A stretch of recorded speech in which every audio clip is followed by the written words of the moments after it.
This is a webinar by MarinTrust and myself, Emily McGregor, who is the Fisheries Manager here. And I'll be talking us through our version 3 byproduct assessment, focusing for certificate holders on navigating the transition between factory standard and byproduct assessment version 2 and our version 3, which was launched in May. And for those who are more interested in looking more into the details of the byproduct assessment, I will be going through some of the requirements, the different steps that are taken by the assessors to come to the conclusion of whether the byproduct can be approved or not. As I mentioned, you're welcome to ask questions. If you can put those in the chat, that would be great. And we have moments throughout the presentation where I can answer those questions. We can unmute and have more conversation if needed. But as I'd like to use this as a recording, it'd be great to hold those questions to those moments. Let's get going. So this is our agenda. I'll just bring you through a brief update of MarinTrust, although I think many of the people on this call already know who we are and what we do. I'll talk you through the version 3 developments, and then we'll focus in on how we're transitioning to version 2 to version 3. So that is some correspondence we've had certificate holders the last couple of weeks. And then we'll go into the byproduct assessment developments and the methodology with some examples. As I said, there's some repetition to the webinar we held in July. So if you do feel that you've heard that before, feel free to leave us. You will get a recording sent to you after the call. So MarinTrust is a group that we work with marine ingredients and certification. And we're looking to see that those marine ingredients are responsibly sourced and produced. And we have two standards that allow us to do that. We have a factory standard and we have a chain of custody standard.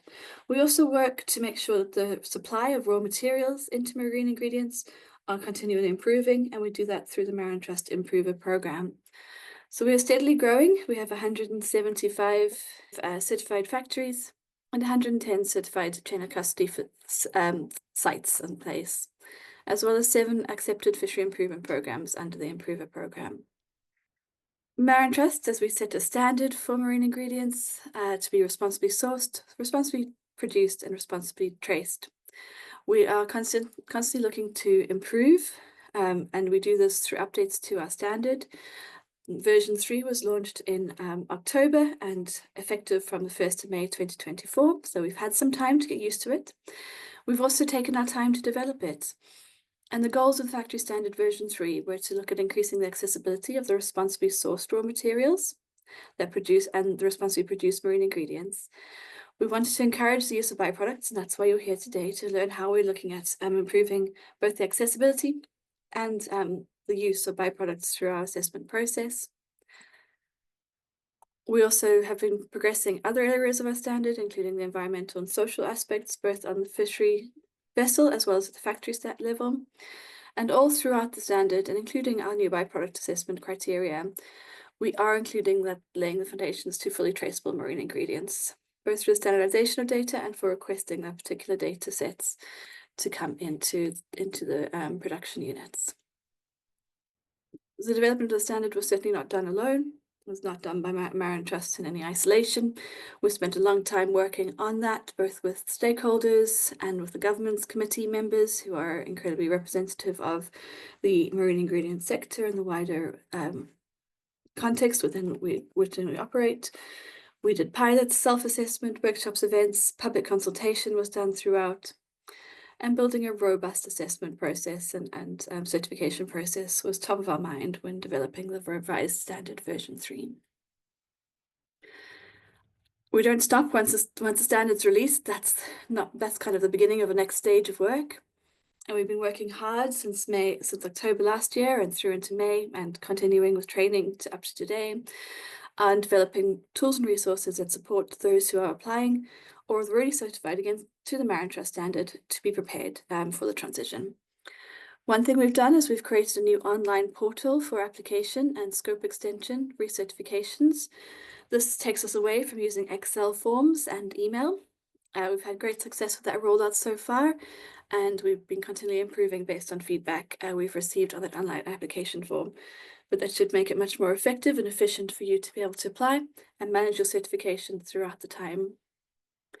We've also created a number of supporting and guidance documents or interpretation documents that are publicly available for you now. These supporting guidance documents have, I think, pretty much tripled what we had before. So we've really focused on how we can support both the certificate holders or new applicants in preparing for an audit, as well as the auditors themselves going on site, knowing what to do and what information they are and evidence they are looking to receive. So we've put a lot of work into that. And we've also been trying to support our stakeholders through public events and resources as well, such as webinars. We did a similar webinar in July as we're doing today, and we have a number of other resources available to you on that. Great, so as I said, we're very much focused on supporting everyone through the transition from version 2 to version 3. So we've been working on that already. We've got a lot of the resources available for you, and we've been working with certificate holders who are moving into recertification or interested in moving to version 3 already. But in 2025, we do expect everybody to be on version 3. So between May 1st, 2024, May 1st, 2025, certificate holders have been allowed to choose whether they want version 2 or version 3. But after May 2025, they will have to be on version 3. So we are looking to support certificate holders moving to that. You'll get prompted by our online application platform to start your recertification process 6 months in advance for your next audit. So you are getting ready for that transition to the factory standard audit. At the same time, our byproduct assessment has been much more tied to our factory standard than it has been in the past. So we're also looking to transition everybody to byproducts version 3 in time for your next audit under version 3. So this year, 2024, we have been working both with version 2 byproduct assessment and version 3 byproduct assessment. And this version 3 has only been applied for certificate holders who wanted to move to version 3 or new applicants who have to move to version 3 at their first audit in 2024. In 2025, we do want to have everybody assessed under version 3 of the byproduct assessment ready for your version 3 factory standard audit. As a result, we have been communicating directly with certificate holders. So those certificate holders in the audience, this is particularly important for you. We have sent some communications out by email last week, and we'll send a reminder out this week to gather some information that prepares you for a byproduct assessment version 3.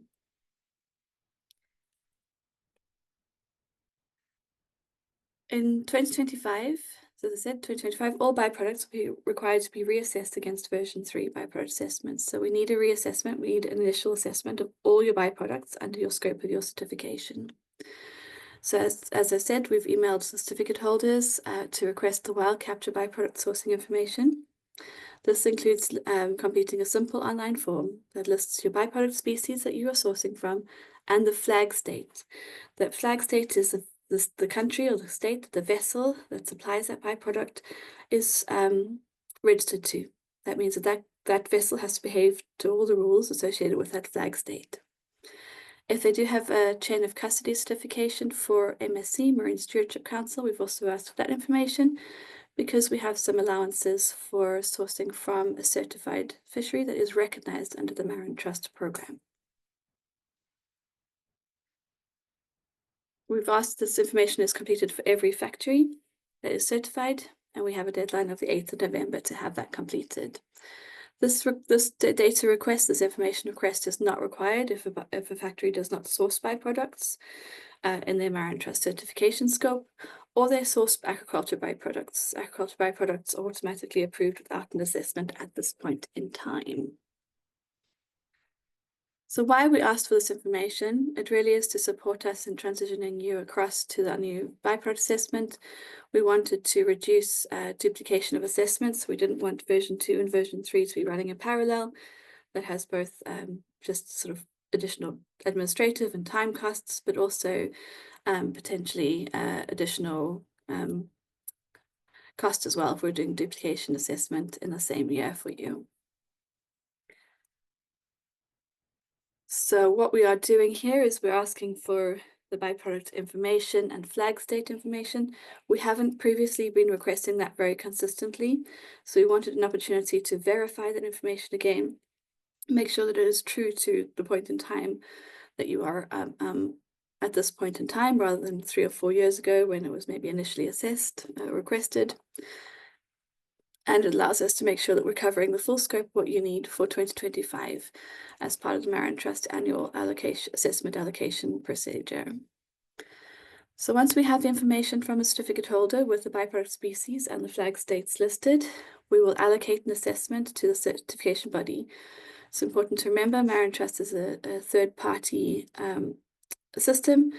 MarinTrust does not do the assessments. MarinTrust does not make any decisions on the outcome of an assessment. This independent third-party certification bodies and the assessors that work with them are the ones who make those decisions. So the independent certification body will complete the assessment in advance of the next audit for that factory. And if the byproducts are approved, the audit will proceed as the prerequisite requirements are met. If the byproducts are not approved, there is a high risk value. Because we're doing these assessments in advance for you this year in 2025, there is an opportunity potentially for a factory to have a look at their sourcing, consider their options, and perhaps reapply for some of their byproducts, having segregated and removed any high-risk byproduct species. That may have additional cost, but one of the advantages of us proceeding with this sort of front-loading of the byproduct assessment for 2025 will be that there's potentially some time to review your sourcing. It's important to note as well, the outcome of a version 3 byproduct assessment may be different to the current approved byproducts in your scope of your certificate. It's not guaranteed that a byproduct that's currently approved will be approved again under version 3. We hope that will be the case, but the assessment has to be completed by the independent third-party certification body before that decision can be taken. MarinTrust will also be working to make sure that the approval of byproducts under version 2 remains in place until the version 3 factory standard audit for a factory or facility is completed. So that was quite a bit of information on the transition. I would welcome any questions at this point, particularly as I hope some people may have joined us based on our communications and preparation for completing the task we've requested. So I talked about prerequisite approval. Maybe I just want to expand a little bit more about what that means. So why would we have the byproducts assessed before the factory audit? That's what we call our prerequisite approval. So section 1 of the factory standard lists out what is the requirements for a factory or facility needs to have in place to prove that their raw materials are coming from responsibly sourced fisheries or byproducts. So in this case, wild capture raw materials must be assessed, and either under the MarinTrust assessment criteria, or if they have a recognised certification in place, they could have that as proof of their assessment. And it must be approved against the MarinTrust requirements. So it's not only enough to be assessed, it has to be approved to be able to meet the sourcing prerequisite requirements. As I mentioned, aquaculture byproducts are currently automatically approved, and we do allow the use of certified fishery material from MarinTrust recognised equivalent fishery standards, in this case the Marine Stewardship Council or the MSC. This offers another pathway for approved raw materials, but all of that still needs to be listed, checked, verified and potentially assessed before approval can be granted by the independent certification body.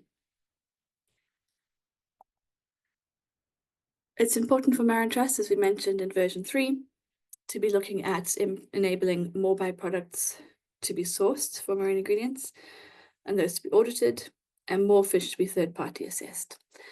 So we wanted to increase the accessibility of byproducts, and we wanted to think about how the reality of those byproducts are being sourced into the marine ingredient factory and what the requirements are within the marketplace that would assure that claim of responsibly sourced to be evidenced. So we have changed the way we do a byproduct assessment under version 3. This introduces a risk-based approach or a risk assessment framework for byproducts. We look at the country IUU fishing risks for byproduct species, and IUU stands for illegal, unregulated and unreported fishing.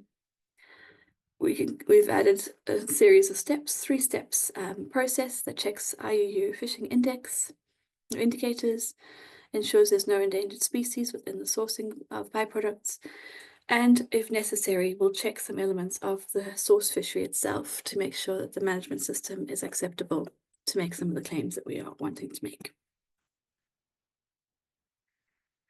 So what has changed in byproducts? We've maintained, very importantly, the checks and balances against endangered species. I'll tell you how those look and what criteria we use in a couple of slides' time. In version 2, we focused on a stock assessment of the source fishery of the byproduct. We heard time and time again that was quite limiting. The fishing areas can be quite complicated to understand, to identify within the sourcing, and can add a lot of complexity to the assessment. Sometimes that information is just not shared through the chain yet, and that's important for us to be working on as part of improving traceability, is that the information from the source fishery can be shared back down to the byproduct, and that information isn't lost through what is potentially a waste stream. So we'll be working on that as well. But in version 3, so version 2, we had the stock assessment, we looked at the source fishery. In version 3, we still look at there's no endangered species, but we look at a risk assessment rather than looking at the source fishery directly as the first step. We've also included much stronger links back to the factory standard and the audit itself. So this will be that we require, in certain circumstances, checks at the supplier level by the factory, and they'll be audited as part of the standard. So we have made a major revision here. It is new, it is different, and we are learning as we go along. And part of the reason we're doing these webinars is to support people in understanding what we require and to help support the transition across to that, making sure you have the right information available for the assessment, etc. And we are focusing on the flag state risks, which I'll speak to more on shortly as well. So why are we doing a risk assessment for byproducts? What's wrong with doing what we did before? As I mentioned, we had quite a bit of feedback around the needs of the industry and what information is available, but also what is interested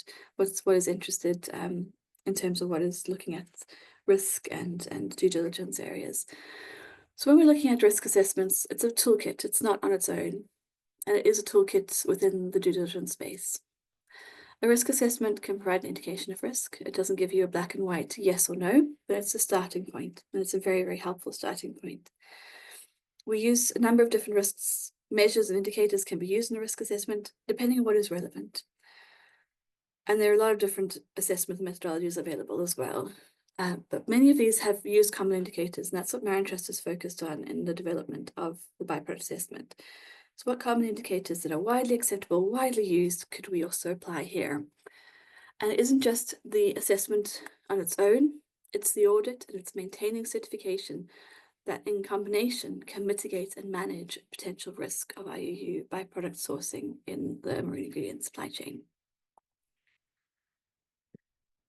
So what we're doing, how our assessment works, is we have the byproduct risk assessment, that prerequisite assessment that's done in advance of your audit. And we have 3 steps that are associated with that. Step 1, we check the IUCN red list. There are no endangered or critically endangered species. And we check that no species listed on the CITES Appendix 1 or 2. That gives us assurance that there are no endangered species coming into the supply chain through the byproducts chain. All byproduct species then undergo step 2 assessment, unless they are endangered, then we exclude them entirely from that point, from step 1. But if they're not endangered, they all go through step 2 assessment. That's the IUU risk assessment that focuses on the byproduct species and the flag country or countries that are associated with that vessel supplier, the byproduct. If it is a low or medium risk at step 2, we go straight to the factory audit and require some level of action depending on the risk level. So if it's medium risk, there would be approved as source with caution and some actions required. I'll tell you what those actions are later in the presentation. If it's a high risk in step 2, it goes to step 3. That byproduct species is put to step 3. And that's where we look a little bit more detail, both at traceability and at the stock fishery level, to make sure that there is a healthy fishery stock it's coming from, that byproduct species is coming from, and that it can be traced to that fishery. So if the byproduct is not from a healthy stock or it's not able to be traced properly, then it would be high risk remaining and it would have to be excluded from the supply and it's not approved within the factory audit. So our assessment requirements, we have some out of scope requirements. So we don't allow any marine mammals, reptiles, amphibians, or birds to even be applied for. You cannot use those in a marine ingredient factory that's certified to MarinTrust. Fisheries that use dynamiting, poisoning, or other comparable destructive fishing practices as defined by the FAO would be out of scope. And you cannot source an endangered species, as I mentioned, CITES Appendix 1 or 2, or critically endangered or endangered on the IUCN Red List. We also say that you can't source IUU fishing materials from IUU fishing activity. We do this by, again, there's the three spaces we can check. Is it through the assessment, we can look at a risk assessment of IUU risk at the flag state for the byproduct species. During the audit, we will be asking both the factory itself and their suppliers, as appropriate, to demonstrate their commitment and their checks and balances against sourcing from IUU fishing activity. And throughout the maintenance of certification, those checks are done, and that process needs to be in place at the facility to be able to mitigate risk. Oh, my picture of the online application form hasn't come through, but what we would do then, how do we start the byproduct assessment? We start that by having all the byproduct species and the flag state associated with that byproduct species listed in the application. Or as we're going into 2025, moving everyone over to version 3 on the online form that we've created and sent out to certificate holders to help with that transition. And say flag state has become a very important indicator and data point for us, so we do appreciate that gathering that information, taking the time to do that, is very important now. I mentioned a few times how we check step 1. So step 1 is our endangered species check. It's eligible if the species are not on Appendix 1 or 2 CITES, not endangered, not critically endangered. They would be able to move forward in the assessment process. If for the very rare occasion something does flag up as that, it will be not approved, and segregation and removal of that byproduct from supply sources would need to happen at the factory. So step 2 of the IUU risk assessment, this is really the heart of our assessment process. The assessor will use the flag state information provided in the application to calculate the IUU fishing risk score for each byproduct species. As I mentioned, the flag state is the country where the vessel is registered, and this vessel is bound to comply with regulations of that country. A set of indicators is used with risk thresholds that are set through the MarinTrust assessment process development, and the Fishery Development Oversight Committee has overseen that work. These are the indicators that we're using. So we have 8 indicators that are applied in step 2. These come from 2 very reputable sources. They're widely used within the sector, the fishing sector, as useful tools and resources around IUU fishing. So the first is the IUU Fishing Risk Index, and the second is the World Governance Indicators. As you can see, most of the indicators come from the IUU Fishing Risk Index, and number 8, the World Governance Indicator Regulatory Quality Score, is brought in too. So these are sort of widely accepted and set tools. They come with a series of different ways of measuring those indicators. And MarinTrust has set a threshold of high, medium, and risk within those score levels. The overall flag state risk rating for each flag state, so Argentina, Australia, Peru, all of those are listed publicly in our byproduct assessment criteria document in the Appendix 1. There's a table with colours, red, amber, green, showing the different risk rating for each flag state country. So someone who's already is a part of your procurement team, or as you're preparing your factory application for MarinTrust, you might want to have a look at those flag states. You'd already know, okay, I'm sourcing from a high-risk flag state for my tuna species. What's the next step for MarinTrust? How would this play out? What other information do I need to mitigate my risk of sourcing? You can kind of do a lot of this work yourself, which is really important for us as well.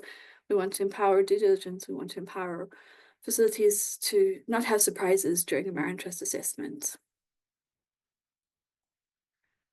So how this works, here's 2 examples of flag state from France and Iceland. So this is perhaps for a nice whitefish caught in European waters. So there's a vessel flag supplying from France and this vessel supplying from Iceland, or registered to Iceland and France. The indicator scores here, 1 to 8, are listed above, and the scores themselves are listed in the table. The different colours mean the different risk rating or threshold that each of those indicators are meeting. So amber or orange, yellow, that's medium risk, and green is low risk, red would be high risk. And our rule of thumb, or rule that we have in place for the byproduct, is that if any indicator, the highest risk level is the one that drives the risk rating. So if we have 1 medium risk or 2 medium risks, the flag state is identified as a medium risk in step 2. Only if there's all low risk indicators is the flag state low risk in step 2. So France is medium risk rating and Iceland has a low risk rating. How would this work when you have multiple flag states for each of your byproduct species you're sourcing from? Here's an example of that. So for mackerel, could be caught by vessels flagged for France, UK, Iceland, and Norway. There are different risk rating associated with each one of those flag states, but the highest risk rating within that group would be the step 2 risk rating. So in this case, even though Iceland is in low risk, the species for mackerel would come up as a medium risk in step 2. And for haddock, because Russia is a high risk in the flag state step 2 outcomes, haddock would be a high risk in step 2. And what do the risk ratings mean? The risk ratings mean 3 different things, and different actions relate from that in step 2. So a low risk rating in step 2 means that the byproduct is low risk of IUU fishing activity and is MarinTrust approved. There are no additional requirements to the factory standard and no additional requirements needed in the audit to be able to proceed with a low risk byproduct. Medium risk byproducts, that means that there's a medium risk of IUU fishing activity associated with that flag state or that species. So it will be approved. It's going to go ahead, but there is a source of caution label attached to that approval. Approved source of caution means that there are going to be additional requirements in the factory standard, which will be verified during the factory audit, and those associated with supplier agreements that need to be in place to mitigate the risk of IUU fishing activity coming into the factory. And if it's a high risk in step 2, we don't stop there. We move on to step 3, we investigate a bit more detailed, and we allow factories to be able to look at how they could mitigate that risk by the information they collect in terms of traceability. So if we look back at that example of the different species, there are multiple flag states. The step 2, each flag state has their own risk. Step 2 would come out with a risk rating, and they would have the different approval status at that point. So a low risk would be approved, a medium risk would be approved source caution. You'll need to do some work at the factory audit to provide evidence of supplier agreements in place. And if it's high risk, it would go into step 3. And I'll go through step 3 in a minute, but we'll stop and have a little break and a few questions if anyone has any.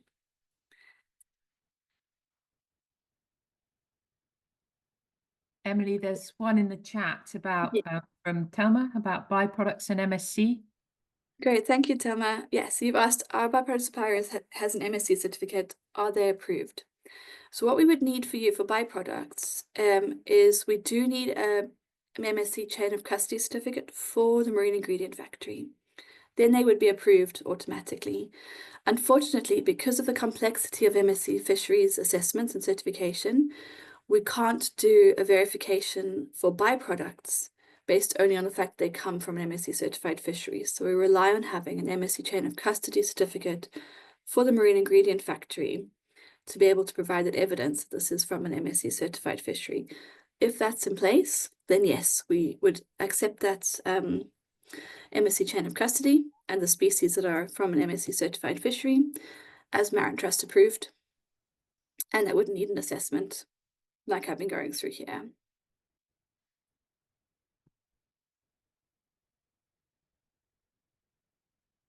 Any other questions? You're welcome to unmute yourself if you do have any other questions at this point. Can you hear me? Yes, hello. Yeah, hi, Andreas. how are you? I have one question. If you already have a MarinTrust approval on a whole species, do we then need to apply as a byproduct in addition, or can we just use the approval we have on the whole species? So we will need so the assessment there is, sometimes it happens that a factory has within their MarinTrust certification scope whole fish fisheries that are approved. So for example, trying to think about boarfish, and the byproduct of boarfish is also being sourced through that same factory. Under version 2, we have allowed that to be automatically approved with no assessment.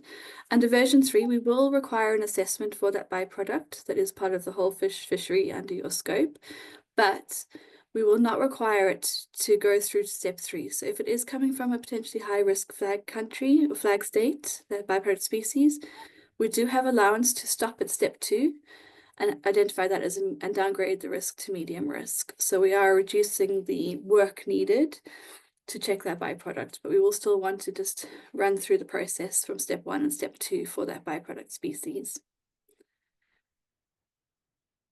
Okay, thank you very much. And then I have one further question. This application we're putting in now, is that only for the version 3 starting in May next year? Or if we need to apply for some byproducts to have approved before May 2025 or our next audit, will we do it through this system as well? Great question, Andreas.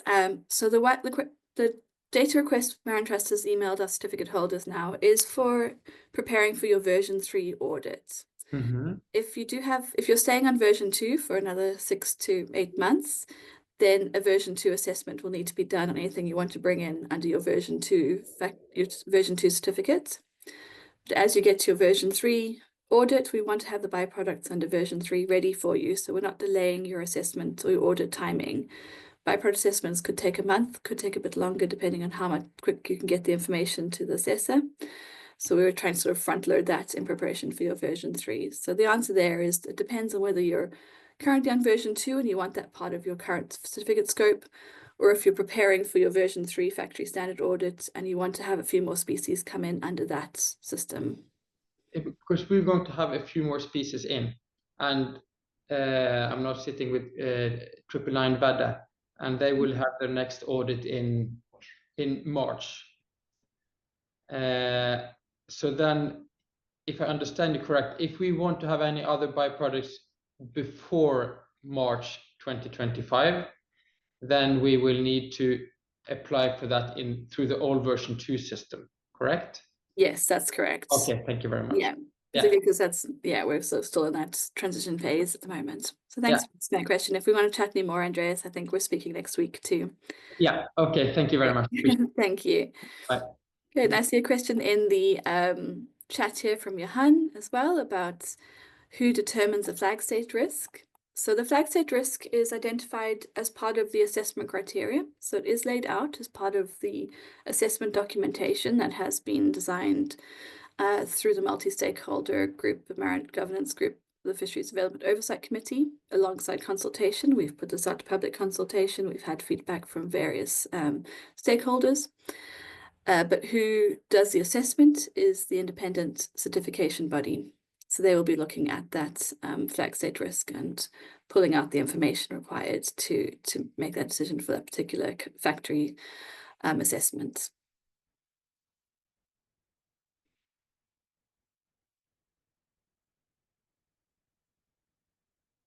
Any other questions? I will move on. So I'm going to talk you through step 3. This is by far the more complicated aspect of the byproduct assessment. Step 2 is quite straightforward. That's publicly available information. Anyone could have a look and see what their flag state risk will be and prepare themselves for the necessary actions that would be needed, perhaps working on your supplier agreements, your factory audits, getting ready for the audit with the right documentation, working with your suppliers to get the information in place that you need to be gathering, or preparing what traceability information you need to be able to go to a step 3 assessment for a high-risk byproduct species that's identified in step 2. If you have a high-risk outcome in step 2, step 3 is required. The assessor will ask for additional information from the applicant or the certificate holder directly. They're going to ask questions about the fishing area. Can you tell me where that fish was caught originally? That's now the byproduct. And can you give me some traceability information? Traceability is really important. The more we know about where the fish has come from, the more risk management we can take around IUU fishing. We have put in a deadline of no more than 30 days for someone to provide this information. We can't have assessments going on for forever. But of course, if you have that information right up front, you know you're going to be sourcing tunas from perhaps high-risk flag states, likely they're going to be going to step 3. You can provide that information in advance, get the ball rolling quicker. So the assessment's done in two parts in step 3. We have the first part, which is looking at the stock. So here we go back to what we do a little bit like we currently have in the version 2 byproduct assessment that's currently out there in the world. So the assessor will ask questions, and they'll get the fishing area. Once they have the fishing area, they can look at the stock. And they can ask questions about, is there a stock assessment? And is that stock above biomass limit reference points? So is it a healthier stock? It's not too at risk of overfishing. And between those two, if this category C assessment, so that there is a stock assessment, that the fishery is in a good space in terms of the amount of fish available to fishing, then that will pass. If it passes, there's information around traceability that is needed as well to actually pass the byproduct through the system. If the byproduct is not part of a stock assessment or is below BLIM, then that would fail, and it would fail step 3. But what is the traceability requirements? This is something, again, that an individual factory applying for MarinTrust certification can kind of control, right? You can ask for this information. It does exist. It just might get a bit lost on its way to you in the byproduct. So there's 2 ways we can ask for information about traceability. The first is that you can gather the same key data elements required in the factory standard version 3 for whole fish. So this is information that's usually part of the catch certification documentation, and that would include information about the vessel, catch date, fishing method, or gear type. Having that information means you can trace back to your sourced fishery more quickly if there's any risks associated with sourcing from that byproduct. If that's not possible, we hear sometimes that it's not. There is a different pathway. It still requires some information, so you're not going to be blind. You have to know something about where this fish has come from originally. But the assessor could look more deeply into the coastal state and the port state, and we have some indicators pulled out from there that can help identify the risk level. They would ask you for information about where is that fish caught. The fishing area will help with that. And where is that fish landed? That's the port state. And using the coastal state and the port state, they can look at the indicator suites given to them as part of the assessment and make a determination if there's a risk associated from sourcing from that coastal state or that port state is of concern. So how that could look as an exercise, as a bit of example, you have category C. If it fails that stock assessment, it would not be approved. It would remain high risk, and the factory would need to be removing that from their supply. If it passes, however, and you have traceability in place, the risk could be low risk or be downgraded to medium risk. So we have some opportunities to downgrade a high risk to a medium risk if you have strong traceability tools in place for that byproduct species. So if you have the whole fish key data elements, path 1, the assessor can downgrade that high risk to a medium risk. It would be approved, source with caution, have your supplier agreements in place. If it remains high, then if path 2, you've got 2 options. It could be a medium or low risk as part of the coastal state and port state indicators, or it could be a high risk based on the port or coastal state indicators. If it's a medium or low risk, you can download your byproduct risk at step 3 from high to medium. Approved source with caution, supplier agreements in place. However, if that risk remains high, unfortunately, the byproduct species will remain high and it would not be approved. The same if you can't get any traceability information in place, unfortunately, the assessor would need to fail the assessment. The byproduct would not be approved because there is still a high risk, potentially, of IUU fishing activity in that byproduct chain. So to summarize, there was quite a bit of information there. Step 3 is a bit more complicated. There are a couple of different ways going on. But our goal with step 3 is to allow some control of your sourcing based on the risk identified. So if traceability is really, really helpful for us, more traceability information you have, the lower your risk can be. So step 1, step 2, step 3, and then the actions required, the factory standard. Supplier agreements in place. If it's a medium risk, approved source caution, approved source of caution, or we can exclude that if byproduct, if it is not approved, and it remains high risk at step 3, or is an endangered species. So this is what the factory standard under section 2 outlines the requirements that need to be met should you have different risk ratings coming out of the byproduct pre-assessment. As I've mentioned, supply agreements need to be in place, assurances, etc., from your suppliers. And it does come down to the facility seeking certification to have a relationship with their suppliers to kind of mitigate some of those risks. And the auditor will check how the facility manages their byproducts as part of the annual audits that are in place. So continue maintaining your certification, they continue maintaining your relationship with suppliers, continue managing your risk of sourcing. I put these FAQs up, but fantastic, they've already been asked. What happens if I have MSC chain of custody certification for my byproducts? We need to have that chain of custody in place for the factory. That will be checked during the application process, and you would be allowed to use that. If there's any change in an MSC certified status of the byproduct you're sourcing and you have chain of custody, you would have to inform MarinTrust, apply for a scope extension, change it, and have an assessment of that byproduct. You wouldn't, if you lose MSC, you lose MarinTrust approval straight away. And if you source from a whole fishery, we are going to require that your byproducts are assessed, but we do have allowance at step 3 to skip that if you have that in your certification scope, because we know the fishery will be in a good place. There is a stock assessment, or there is a healthy stock in place.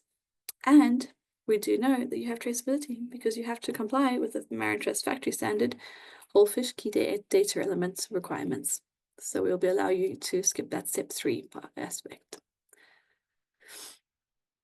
And that's the end of my presentation. Thank you so much. Our next step is to continue to work with existing certificate holders as we work to transition you all to version 3 in 2025. If you do have any further questions, whether it's today or another day, please let us know. We are here to support you. We are willing to put the time in now so that we can get ourselves to a good place there. So as Libby says in the chat, thank you so much, everyone. And if you do have any further questions, don't hesitate to reach out to us. I'll stay around for 5 minutes now to answer any other questions you have as well.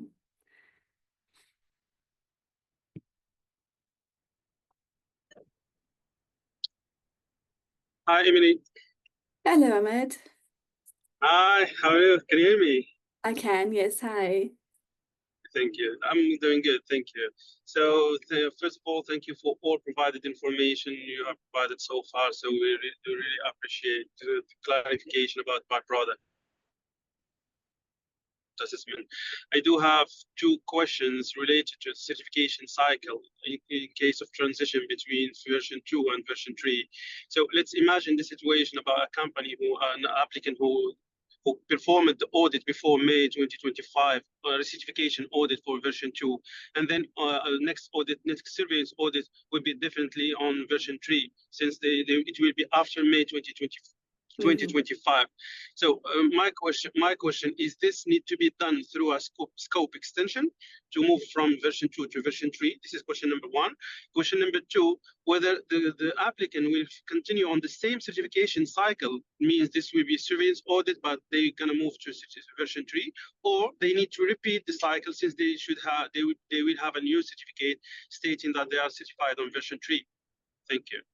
Excellent question, and I think my colleague Justin's on the line. So Justin, if I get anything wrong, please feel free to jump in.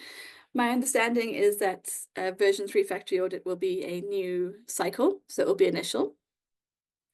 Regardless of whether it's actually due for the next surveillance, it will be an initial under version 3. And that application would be done through what we call a recertification or a scope extension, depending on the circumstances, and the certificate holder can reach out to MarinTrust certification officer Javier to answer any questions about that. But it will be a new assessment under version 3. It's not a surveillance.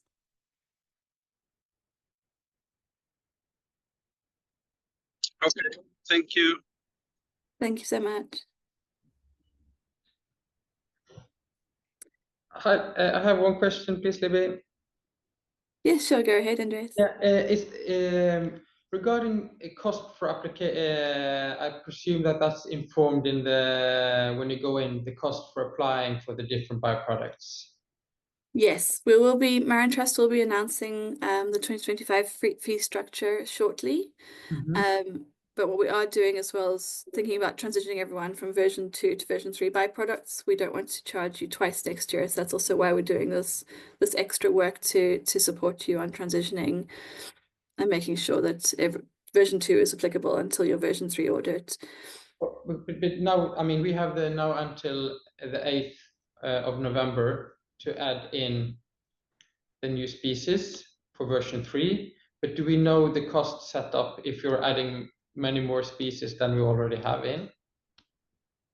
We will be sharing that new cost structure, so we can have a discussion about that. We'll be emailing all the certificate holders within the next few weeks about that.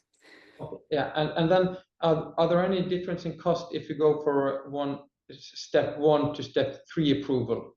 So I mean, there'll be a set cost. It won't matter what stage it's at, to reduce that complexity for you. Okay, perfect. Thank you. Because I was just thinking if you're adding different flag states and then you have two flags that are green and then you're adding the third and it's yellow. Then it will be. We're trying to reduce the complexity for certificate holders in particular, and making sure there's a standard fee. We'll deal with that with the assessment team. Okay, perfect. Thank you very much. Thank you for the question. Great question.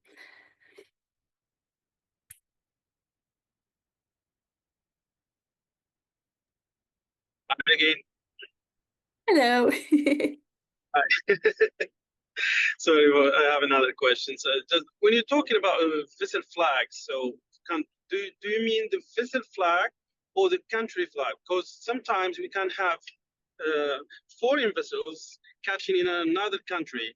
So through your risk assessment, well, you will be based on the vessel flag, even though the vessel is not operating in the same country, or the country in which the vessel is operating. So it will be for step 2, it's the vessel flag. So a part of that is because sometimes the foreign vessels, the high seas vessels, tend to have more risk of IUU fishing. So you'll see that coming through in step 2. So it is the vessel flag state in step 2.